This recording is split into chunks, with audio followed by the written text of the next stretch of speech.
Bueno, pues nada, buenos días a todas y todos los que estáis aquí esta mañana. Os voy a contar el trabajo precisamente que ha mencionado Begoña, ¿no? Que está recogido en este libro de Descampados, que me lo he traído porque en algún momento os leeré algún fragmento. En el subtítulo bueno, veréis que hay cosas en inglés, que así queda registrado yo hablar en castellano, pero así tenéis en los dos idiomas. El subtítulo de este trabajo creo que es bastante descriptivo. El título completo sería Descampados, caminar los paisajes revolucionarios en la ciudad somática. Si bien algunas de estas palabras van a requerir cierta explicación, hemos estado caminando lugares que hemos denominado como paisajes revolucionarios y digamos que el proyecto que emerge de este caminar sería una ciudad somática que de algún modo hace suyos todos los cuerpos que habitan esta ciudad. Este proyecto tiene dos orígenes. Uno serían los lugares abandonados y especialmente los de las periferias. Y me gustaría empezar con esta frase de Jaime Gil de Viedma, que arranca también el libro y que dice así: las afueras son grandes, abrigadas, profundas. Y contesta alguien: lo sé, pero ¿no hay quien me sepa decir más? Bueno, para poder contestar, a poder decir más de estas afueras, empezamos a caminar. Propuse a un grupo de colegas del mundo del cine, sociólogos, paisajistas, biólogos, botánicos, era una mezcla, caminar los descampados que tenemos en Madrid en torno a la M40. Me parecía, viendo estas imágenes en el contexto de este seminario, que se llama El arte de pensar como una montaña, que quizá os puedo transmitir de alguna manera o tratar de dar voz a través de este trabajo al arte de pensar como una montaña de escombros, en este caso, que es lo que configura la mayor parte de los descampados que tenemos cerca. Estuvimos desde el año 2015, como 2 años y medio, caminando los fines de semana por distintos descampados como os digo, en torno a la M40. Estos son lugares liminales, son lugares muchas veces ocultos al resto de la ciudad, pero el punto de vista de este trabajo es entender que en realidad contienen un potencial transformador de la ciudad en términos ecológicos, biodiversos y también en términos de cómo concebimos los cuerpos que habitamos la ciudad, que es muy revelador y que creo que puede aportar luz en la crisis que tenemos en este momento, ¿no? En las múltiples crisis.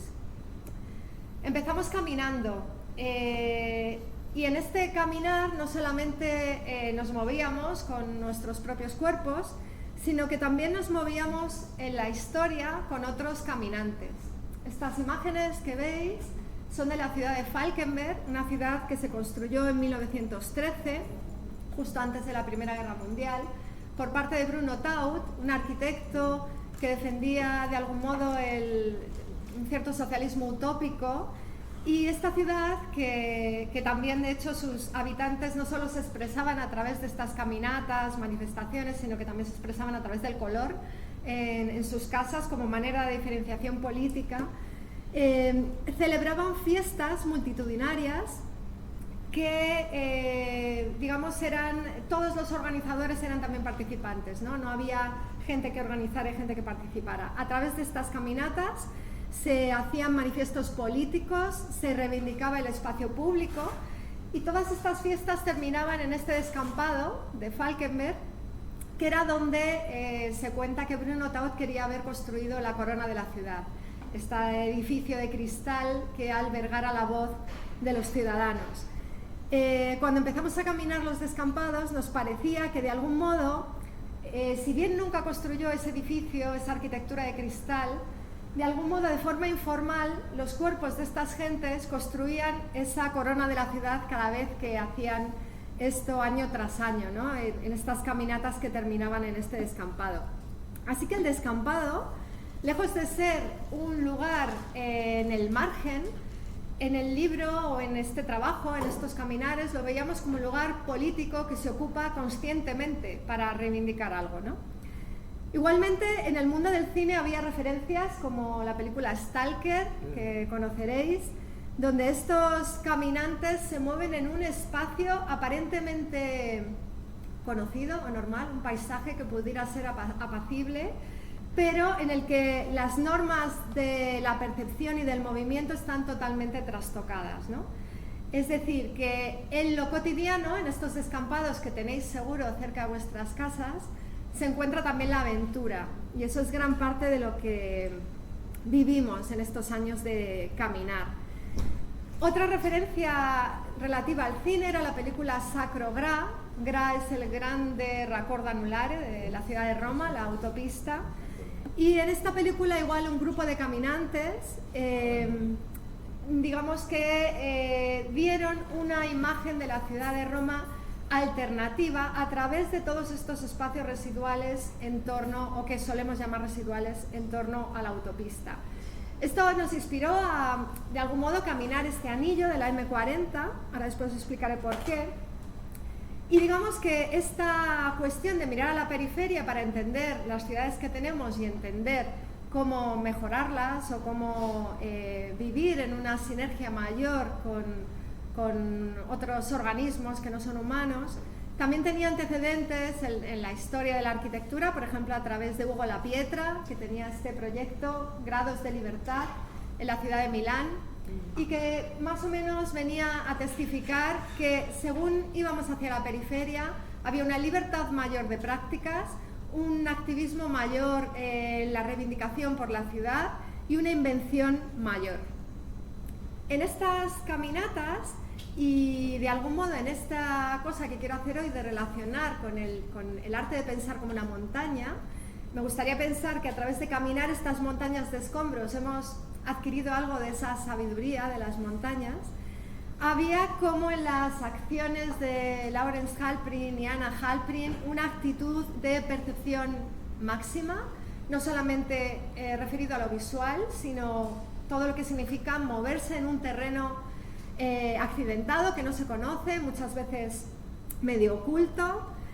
Y había esta enseñanza, ¿no?, de estas montañas de escombros, que no diseñaban un medio para cuerpos concretos, no es desde luego para nadie europeo, blanco y perfectamente capacitado, sino que estas montañas tenían en su fisonomía la posibilidad de enlazar cuerpos distintos, y utilizo esta imagen de Trisha Brown en la que hacen esta performance en la que dos cuerpos tienen que obligatoriamente sostenerse unos a otros, ya que era así como en muchos casos en los descampados teníamos que movernos, ¿no?, como un cuerpo colectivo que es tan fuerte o tan débil como el más fuerte o más débil de ese grupo que lo atraviesa, ¿no?, que atraviesa el descampado. Bueno, todas estas referencias que van poblando unas primeras ideas en este proyecto tienen como referencia también algunos pensadores que han visto en los descampados un lugar primordial para el urbanismo contemporáneo. Uno de ellos es Ignasi de Solà-Morales, un urbanista que escribió un texto emblemático, Terrain Vague, en 1995, y este texto terminaba de una forma para mí siempre un poco enigmática. Terminaba con esta frase: del nomadismo al erotismo. Y me parece que tiene algo que ver también con este modo de pensar como una montaña y con lo que a través de nuestro caminar pudimos descubrir.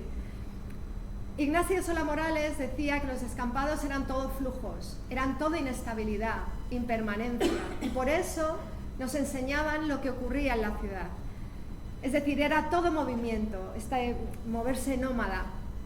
Cuando pasas al erotismo, pasamos al estar en contacto, una cierta ecología de la sensualidad o de la biointimidad. Y nos parecía que eso es lo que de algún modo también percibimos cuando empezamos a realizar también experiencias somáticas en el territorio, y en lugar de trabajar, no sé, con la palabra, trabajábamos con nuestro propio cuerpo, con la cantidad de marcadores somáticos que nuestro cuerpo tiene, y que es un modo de comunicar que, bueno, por el logocentrismo que es tan poderoso, pues hemos de algún modo perdido, ¿no? En los descampados aparecía esta figura, este cuerpo humano plagado o atravesado de otras especies, un cuerpo interespecies, ¿no? Que hablaba de esta sensualidad del estar en contacto en los descampados, en los que estás a la intemperie y de algún modo tus acciones tienen un reflejo muy rápido en la fisonomía de este lugar. Denominamos a estos paisajes paisajes revolucionarios por esta misma cuestión. Roberto Mangabeira Unger, un autor brasileño, que ahora después volveré a mencionar, habla de establecer en nuestras vidas un programa de revolución permanente. Es decir, que no se trata tanto de hacer esta revolución romántica que lo cambia todo de un día para otro y seguramente de forma violenta, sino cada día ir haciendo pequeños cambios de manera que, no sé, al cabo del tiempo tienes una gran revolución, ¿no? Y esto es alguna de las cosas que observamos en estos lugares, a través de las personas que habitaban estos lugares, pero también a través de la forma de diseñar que tenían otras especies estos descampados. En los descampados los humanos dejan hacer, existe el abandono. Y hay otras especies que también toman voz y nos enseñan cómo, a través de su existir, generan ecosistemas para otros. Por supuesto hay todas estas dinámicas también de marginalidad, basuras, etcétera, pero es que eso es lo que producimos, eso es lo que somos. Entonces, de algún modo, nos parecía que el descampado estaba lleno de estos monumentos políticos que nos hablaban de todas estas dinámicas. Empezamos a caminar en 2015, justo después de la crisis económica de 2008, había, bueno, desde las piscinas abandonadas, por ejemplo, olímpicas, toda una serie de ruinas de sueños que nos hablaban de las dinámicas que construimos, ¿no? Y me gustaría leeros justo esa cita, porque creo que os puede dar una impresión de cómo era caminar durante estos años en estos lugares.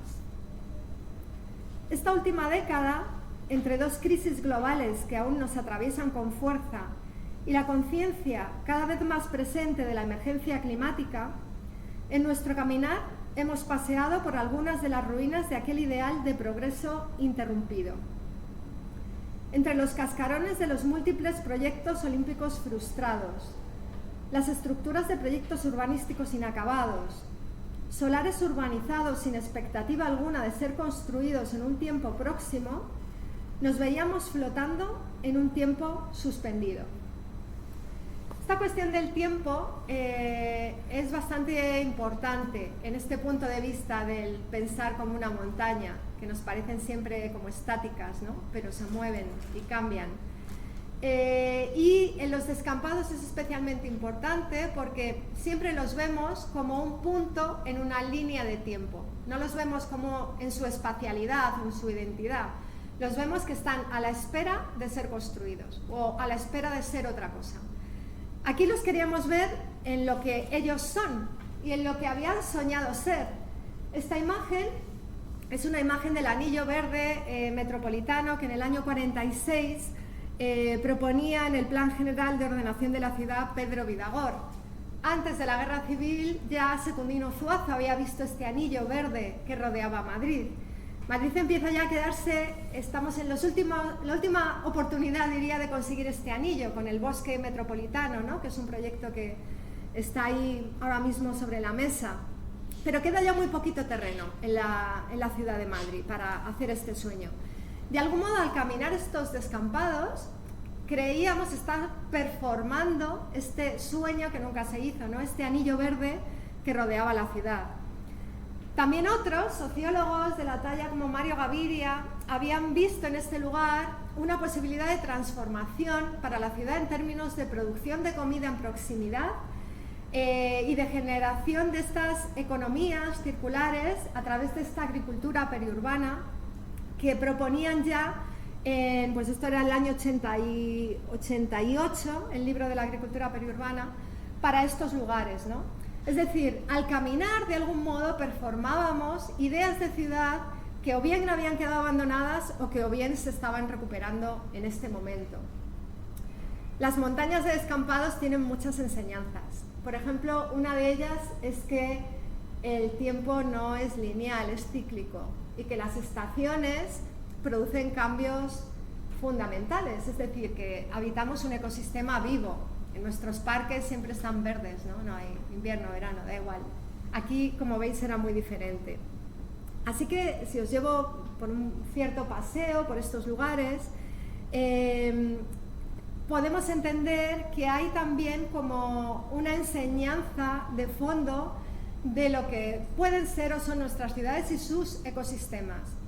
Por ejemplo, esta frase del biólogo Edward Osborne Wilson, que falleció hace un año y pico, un par de años, y que trabajó mucho con arquitectos, él definía nuestro cuerpo como un compuesto de materia, una roca, animada con electricidad. Cuando la carga se extingue, nuestro cuerpo retorna a la Tierra y a lo largo del tiempo geológico se comprimirá y volverá a convertirse en una roca en un ciclo interminable. Es decir, que aquí también veíamos cómo la materia inorgánica de las construcciones retornaba a convertirse en naturaleza o en algo vivo, ¿no? La frontera entre lo inorgánico y lo orgánico era más fluida de lo que podríamos pensar, que siempre procuramos, ¿no?, en nuestra concepción de ciudad pensar que es un agente colonizador y divide la naturaleza y la cultura. Esto en los descampados era mucho más borroso. Aquí tenéis algunos planos de un cierto atlas que aparece en porciones en el libro, de la red que estuvimos caminando. Veis que eran redes en total, hay una configuración de unas 2.000 hectáreas. Y dentro de estas 2.000 hectáreas había situaciones muy diferentes que pudimos, de algún modo, sintetizar como en 3 temas fundamentales. El primero sería la ecología cívica, de la que os voy a hablar en un momento, algunas imágenes más.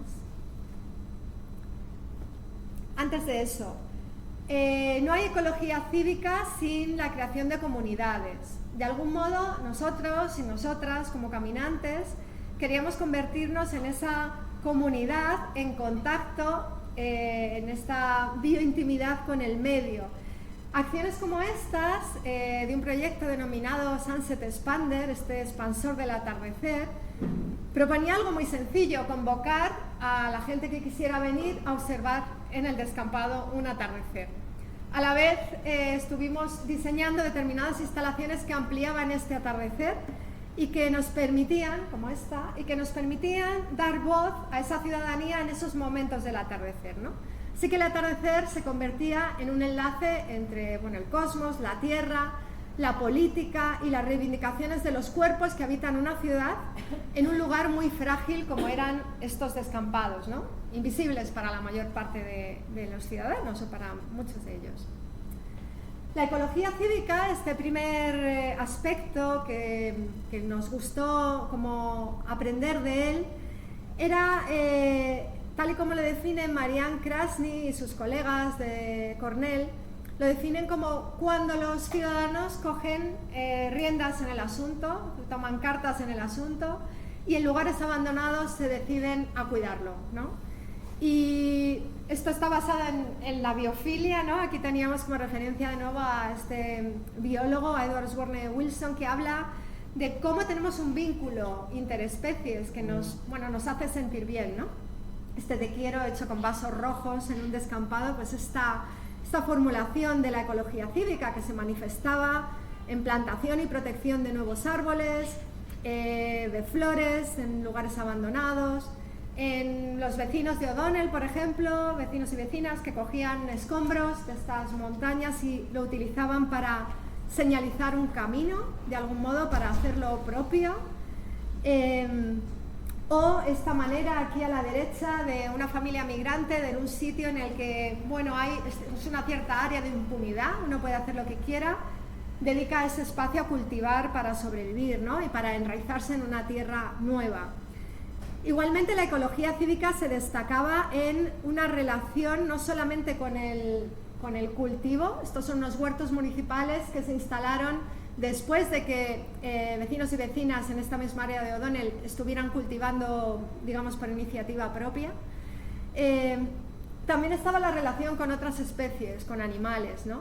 no siempre en las mejores condiciones, pero sí que es cierto que en los descampados, en esta red de biodiversidad y de espacio público, podríamos ver a alguien montando a caballo, ¿no? Eso, bueno, no lo podemos ver en Plaza de España, por ejemplo.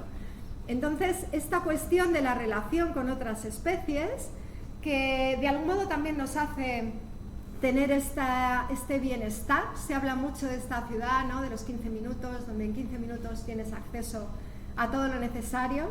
Nos parecía que los descampados formaban parte de esta red biofílica que sustentaba la resiliencia de todas estas especies que crecían de estas montañas de escombros, ¿no? y que las personas podían apreciar en sus prácticas diarias. Nos gustaba mucho casi pensar en una especie de guía turística que mostrara los miradores de Madrid en estos lugares, ¿no? Hay unas vistas espectaculares desde casi todos ellos. No salen en ninguna guía y por eso siguen siendo tan maravillosos, ¿no? Porque el turismo no llega a ellos. Y lugares que contenían secretos como estas sendas bajo almendros que nadie ha diseñado, ¿no?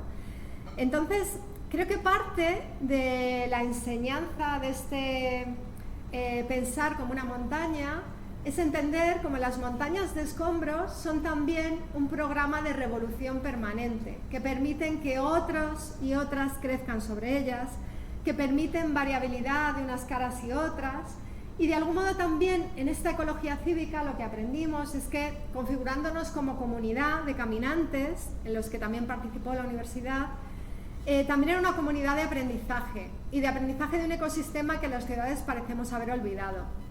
Ahí veis entre esta retama al experto Javier Grijalvo, un experto en fauna y flora de la Comunidad de Madrid y flora silvestre, un día que descubrimos un peral silvestre en un sitio insospechado, ¿no? El herbario que forma parte del libro pues tiene que ver con esto, con entender que solamente tenemos que salir ahí afuera, entrar en contacto con la naturaleza más cercana que tenemos, que igual es un solar abandonado, y tratar de aprender algo, ¿no? O de observar algo. El segundo aspecto que nos ayudó a construir la posible ciudad que emerge de esto es la imaginación radical. Es muy interesante esta frase de Ernesto Laclau y Chantal Mouffe, en la que dicen que uno de los objetivos de un proyecto de democracia radical debería ser preservar el poder propio para una imaginación radical, que significa la capacidad para la utopía o para pensar lo otro. Igualmente, Cornelius Castoriadis, en la Institución Imaginaria de la Sociedad, dice que los imaginarios de las ciudades son los que nos dictan realmente lo que se puede hacer y lo que no, lo que vale y lo que no. Y muchas veces no somos conscientes de qué imaginarios son esos. Entonces, revelarlos y observar las prácticas de imaginación radical que había en los descampados, pues ha sido una de las herramientas más activistas de este proyecto, ¿no? Un par de referencias bibliográficas más, el de Mangabira Unger, El despertar del individuo, que os decía que promueve la revolución permanente, y La utopía como método, de Ruth Levitas. No se trata de pensar en algo inalcanzable o de que una utopía sea un objetivo final, pero sí un motor de movimiento. Las utopías, al expresar deseos, de algún modo hablan de las carencias, y cuando planteas una utopía te puedes mover en esa dirección y de algún modo avanzar en ese programa de revolución permanente. Muchas de las acciones de apropiación imaginativa de los descampados tienen que ver con la precariedad, esto lo podemos imaginar todos.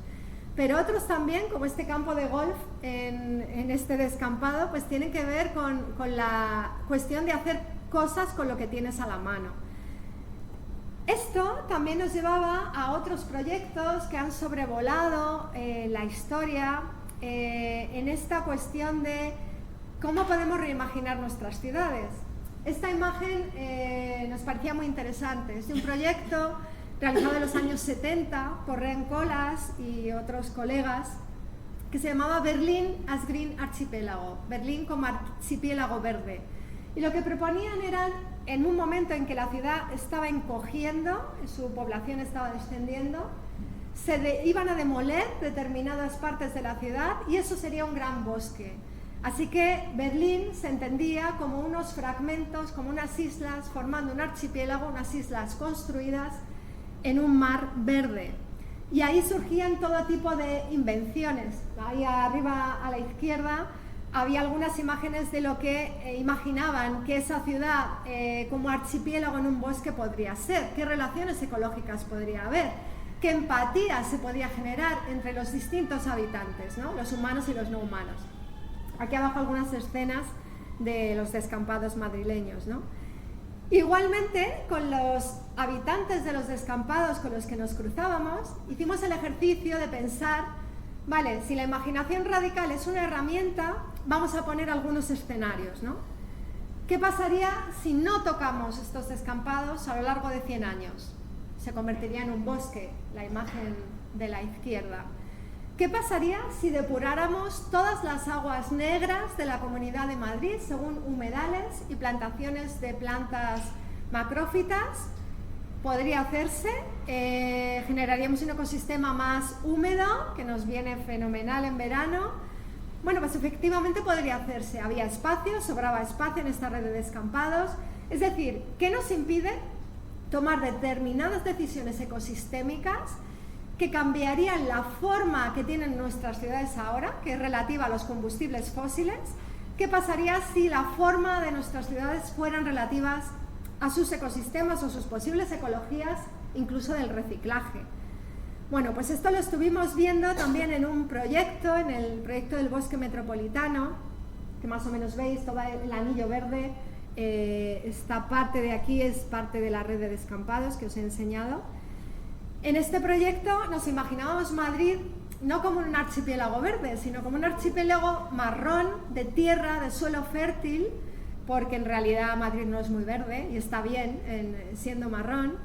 Imaginábamos que toda la ciudad estuviera al servicio del bosque, que las carreteras bajaran su velocidad, recogieran agua en sus arcenes y lo dieran al bosque, que la basura se compostara y lo dieran al bosque. Y de este modo el bosque, si lo miráramos, ¿no?, a través de estos dibujos, sería casi un organismo como el nuestro y no habría tanta diferencia entre unos cuerpos y otros y el propio tejido de la ciudad. Algunas imágenes más de este campo de golf hecho con moquetas y papeleras que de algún modo recogían esta cuestión social, ¿no? El descampado se reinventaba para deportes sociales, deportes colectivos, como en este caso estos migrantes también que organizaban este campo de softball construido con lo que tenían a mano, ¿no? O este playground que veis ahí un poco al fondo, o un lugar para ir con las bicis en estos montículos, en estas montañas que también nos enseñan mucho, ¿no?, de cómo estar juntas. Siempre me parecía esta imagen muy curiosa, ¿no? Este cuerpo también neoliberal luciéndose, ¿no?, ahí como desnudo, haciendo ejercicio en la cornisa, donde puede ser visto ahí expuesto.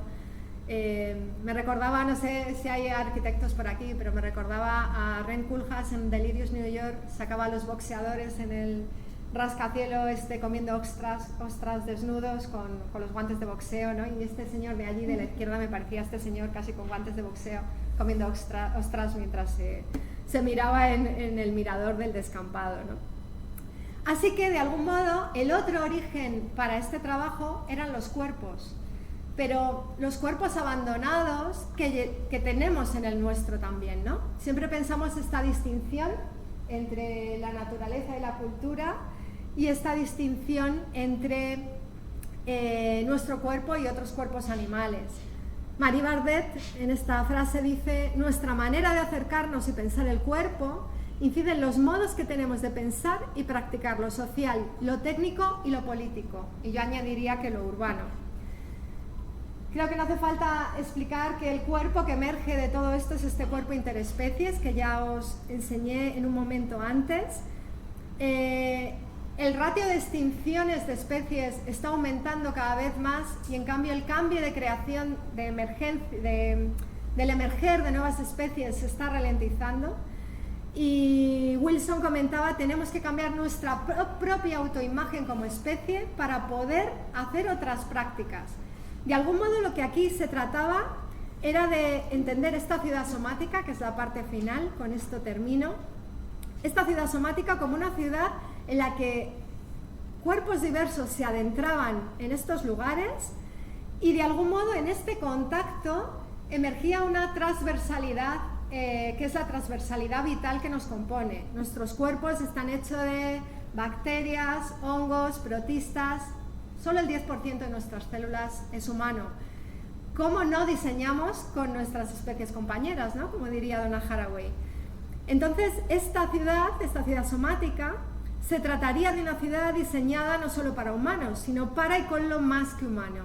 Diseñada para la vida y donde lo tecnológico también sería parte de este estar al servicio de lo diverso, de lo múltiple o de lo híbrido.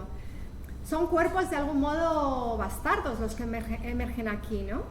Y en este contacto, en las prácticas que llevamos a cabo, aquí veis, ¿no?, a grupos de personas trabajando con ciertas experiencias somáticas que también nos hacían parte como de un activismo, ¿no?, que hacen unos cuerpos tumbados en un descampado, ¿no? Yo me lo preguntaría. Está muy claro lo que a cualquier hora del día o de la noche hace alguien, o podemos imaginar, en la ciudad, pero en un descampado no está tan claro qué hace alguien que se adentra a cualquier hora del día o de la noche, ¿no? Pues en este caso eran cuerpos tratando de entender esta transversalidad de la vida, ¿no?